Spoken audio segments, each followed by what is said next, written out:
Hi, welcome to mamma's kitchen. എല്ലാവരും സുഖമായിരിക്കുന്നല്ലോ അല്ലേ? ഇന്ന് നമ്മൾ ഡിഫറെൻ്റ് ആയിട്ടുള്ള ഒരു ദോശയാണ് ഇവിടെ ചെയ്യുന്നത്. കുട്ടികളൊക്കെ ദോശ കഴിച്ച് മടുത്ത് കഴിയുമ്പോൾ നമ്മളൊരു വെറൈറ്റി ദോശയെ അവർക്ക് ചെയ്തു കൊടുക്കുമ്പോൾ അവർ തീർച്ചയായിട്ടും ഇഷ്ടപ്പെടും. അതിനായിട്ട് നമുക്ക് കിച്ചണിലേക്ക് പോകാം.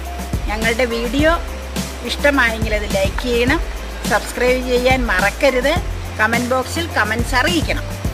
എന്നാൽ നമുക്ക് പാചകത്തിലേക്ക് കിടക്കാം. നമ്മുടെ ഒരു സബ്സ്ക്രൈബർ ലിജിത രാജീവിനും ശിവതേജസിനും ഒരു ബിഗ് ഹായ്. കണ്ടു കാണുമല്ലോ അല്ലേ?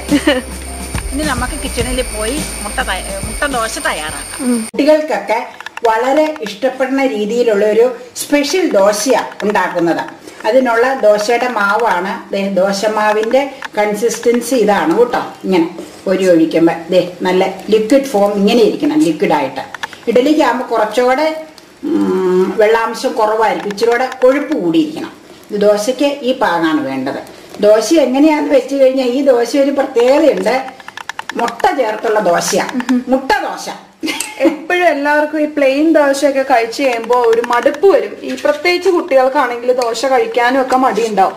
അപ്പൊ അവർക്ക് ഇടയ്ക്കിടയ്ക്ക് ഇതുപോലെ ഒരു വെറൈറ്റി ആയിട്ടുള്ള റെസിപ്പീസ് ട്രൈ ചെയ്യുകയാണെങ്കിൽ അവർക്കും ഇഷ്ടാകും, വയറ്റിലേക്കും പോയിക്കോളും. അല്ലേ മമ്മ?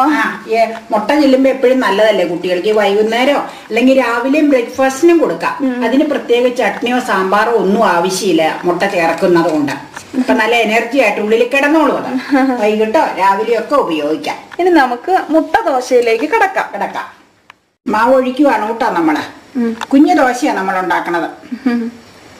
ആവശ്യമെങ്കിൽ വെണ്ണയോ അല്ലെങ്കിൽ നെയ്യോ ചേർക്കാം. നമ്മളിപ്പോ അതൊന്നും ഉപയോഗിച്ചിട്ടില്ല, കാരണം കുറച്ച് ഫാറ്റ് കണ്ടന്റ് ആയത് കാരണം നമ്മൾ ചേർക്കാത്ത. കുട്ടികൾക്കൊക്കെ ആണെങ്കിൽ വേണമെങ്കിൽ നമുക്ക് ഇത്തിരി നെയ്യ് പാനിൽ തടവിയതിന് ശേഷം ഈ മാവ് ഒഴിക്കാവുന്നതാണ്. ഞാൻ അത് ചേർക്കാതെ പറഞ്ഞില്ലേ, എഗ്ഗ് ചേർക്കണത് കൊണ്ടാട്ടോ അത് ചേർക്കാതിരുന്നത്. ഇനി നമുക്ക് ഇത് ഒരുവിധം ഹാഫ് ബോയിലായി കഴിയുമ്പോൾ എഗ്ഗ് നമ്മൾ ഒരു നാടൻ കോഴിമുട്ട പൊട്ടിച്ച് ചേർത്തേച്ച് അതിലേക്ക് ഉപ്പ്, ചുമന്നുള്ളി, മുളക് പൊടി, ടൊമാറ്റോ ഇത്രയും ചേർത്തിട്ടുണ്ട്. അത് ചേർത്ത് മിക്സ് ചെയ്തതാട്ടോ. ഇനി ഇത് ഹാഫ് ബോയിലായി കഴിയുമ്പോൾ ഇതിലേക്ക് ചേർക്കണം. എന്നിട്ട് ഇതിൽ കിടന്ന് വേവണം. അങ്ങനെയാണ് ഒരു വെറൈറ്റി. ഉള്ളിലാണ് കിടക്കണം. എന്ത് തന്നെ. ഇനി നമുക്ക് മുട്ട ഒഴിക്കാം ഇതിലേക്ക്. ഒരുവിധം കുക്കായില്ലേ, ഒഴിക്കുക കേട്ടോ.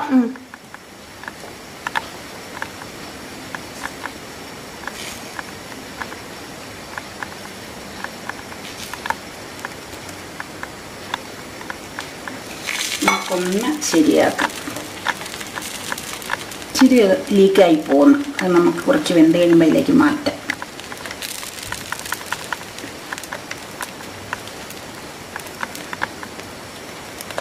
നമുക്ക് മാറ്റിയെടുക്കാം.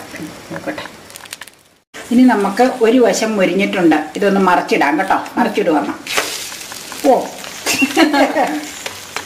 മുട്ടയ്ക്ക് അങ്ങോട്ടും ഇങ്ങോട്ടും ചിക്കി തെറിഞ്ഞ. അത് സാരമില്ല. എത്രയായാലും ഇച്ചിരി ഇത് വരും അതിൽ. ഇന്ന് നമ്മൾ ഇതായിട്ട് അതിലേക്ക് ഒഴിക്കുമല്ലേ, ചുമ്മാ ഫ്രഷായിട്ട് ഒഴിക്കുമല്ലേ ഇതിൻ്റെ പുറത്തേക്ക്. അതുകൊണ്ടാണ്. കണ്ടോ, നമ്മുടെ അടിപൊളി മുട്ട ദോശ ഇവിടെ റെഡി ആയി കഴിഞ്ഞപ്പോൾ വളരെ സിമ്പിൾ അല്ലേ? പിള്ളേരൊക്കെ ഇടയ്ക്കിടയ്ക്ക് ഒരു വെറൈറ്റി ഡിഷായിട്ട് ദോശ കഴിക്കാൻ മടിയാന്ന് പറയുമ്പോൾ ഇങ്ങനെയൊക്കെ ഉണ്ടാക്കി കൊടുക്കാം. പണ്ട് മമ്മ ഇങ്ങനെയൊക്കെ എന്നെ ഉണ്ടാക്കി തന്നിരുന്നു എനിക്ക് പണ്ട് സ്കൂളിൽ പഠിക്കണ കാലത്ത്. അപ്പൊ എല്ലാവർക്കും ഇഷ്ടമായി എന്ന് വിചാരിക്കുന്നു. വീഡിയോ ലൈക്ക് ചെയ്യാൻ മറക്കല്ലേ കേട്ടോ. എല്ലാവരും ട്രൈ ചെയ്ത് നോക്കാനും മറക്കരുത്. ഇനി നമുക്ക് കണ്ടോ, ഇനി നമ്മൾ കുട്ടി ദോശക്കുള്ള പ്ലാൻ ആണ്. അപ്പൊ അതിന് പാൻ വെച്ചു. നെയ്യ് ആവശ്യം ഉണ്ടെങ്കിൽ ചേർത്താൽ മതി. നമ്മള് നെയ്യ് അങ്ങനെ ഉപയോഗിക്കാറില്ല. കുട്ടികൾക്കാണെങ്കിൽ നെയ്യ് നമുക്ക് കൊടുക്കാം. ഇനിയിപ്പോ പാൻ ചൂടായി. അതിലേക്ക് നമ്മള് കുട്ടി ദോശയുടെ മാവ് കോരി ഒഴിക്കുകയാണ് കേട്ടോ. കണ്ടോ, അമ്പടാ കിടക്കണ കിടപ്പ് കണ്ടോ. അടിപൊളി അടിപൊളി അടിപൊളി. ഇനി അത് വേവട്ടെ. വെന്ത് കഴിയുമ്പോ നമുക്ക് മാറ്റാം. മീഡിയം ഫ്ലെയിം കേട്ടോ. ഇനി നമുക്ക് വെന്ത് കഴിയുമ്പോ മാറ്റി ഇതിലേക്ക് ഡിസ്പ്ലേ എടുക്കാം. കുഞ്ഞു ദോശ അല്ലേ? ഹോൾസ് ഒക്കെ വരണ കണ്ടോ. കുട്ടികൾക്ക് ദോശ കഴിക്കാൻ മടിയാന്ന് പറയുമ്പോൾ ഇടയ്ക്കിടയ്ക്ക് ഇതുപോലെ കുട്ടി ദോശയും മുട്ട ദോശയും മസാല ദോശയും നെയ് റോസ്റ്റും ഒക്കെ ആയിട്ട് വെറൈറ്റി ആയിട്ട് കൊടുത്തു കഴിഞ്ഞാൽ അവർക്കും ഭയങ്കര കൗതുകമായിരിക്കും കഴിക്കാനായിട്ട്. അപ്പൊ പെട്ടെന്ന് തന്നെ എല്ലാം അകത്ത് എന്നോളും. കണ്ടോ കഴിഞ്ഞു കഴിഞ്ഞു. ഇനി നമുക്ക് ഡിസ്പ്ലേ എടുക്കാം. അമ്പടാ കണ്ടോ പെപ്പറൊക്കെ ഇട്ട് ഇപ്പൊ പെപ്പർ പൊടിച്ചതിട്ട് അലങ്കരിക്കുകയാണ് മമ്മ. അതിനകത്ത് പെപ്പറൊക്കെ ഇട്ട് നല്ല അടിപൊളിയായിട്ടുള്ള മുട്ട ദോശയും കുട്ടി ദോശയും റെഡി ആയി കഴിഞ്ഞു. ഈ നമുക്ക് കഴിച്ചാൽ മാത്രം മതി. കണ്ടോ കാണുമ്പോ തന്നെ കഴിക്കാൻ തോന്നുന്നില്ലേ? നല്ല സൂപ്പർ സ്പെഷ്യൽ ദോശയാണ്. അപ്പൊ എല്ലാവർക്കും ഇഷ്ടപ്പെടും ഇതിന്റെ ടേസ്റ്റ്. കാരണം ദോശയൊക്കെ കഴിച്ച് മടുത്ത് കഴിയുമ്പോൾ ഇടയ്ക്ക് ഇതുപോലെ ഒരു വെറൈറ്റി ഒക്കെ ട്രൈ ചെയ്ത് കഴിഞ്ഞാൽ കുട്ടികൾക്കും വളരെ ഇൻട്രസ്റ്റിംഗ് ആയിരിക്കും. അപ്പൊ എല്ലാവരും ട്രൈ ചെയ്ത് നോക്കുക. വീഡിയോ ഇഷ്ടമായെങ്കിൽ ലൈക്ക് ചെയ്യാം, താഴെ കമന്റ്സ് അറിയിക്കുക. ചാനൽ ഇതുവരെയും സബ്സ്ക്രൈബ് ചെയ്തിട്ടില്ല എന്നുണ്ടെങ്കിൽ ഇപ്പൊ തന്നെ സബ്സ്ക്രൈബ് ചെയ്യുക. അതുപോലെ ഫാമിലിക്കും ഫ്രണ്ട്സിനും റിലേറ്റീവ്സിനും എല്ലാവർക്കും ഷെയർ ചെയ്ത് കൊടുക്കുക. അവരോട് സബ്സ്ക്രൈബ് ചെയ്യാൻ പറയുക.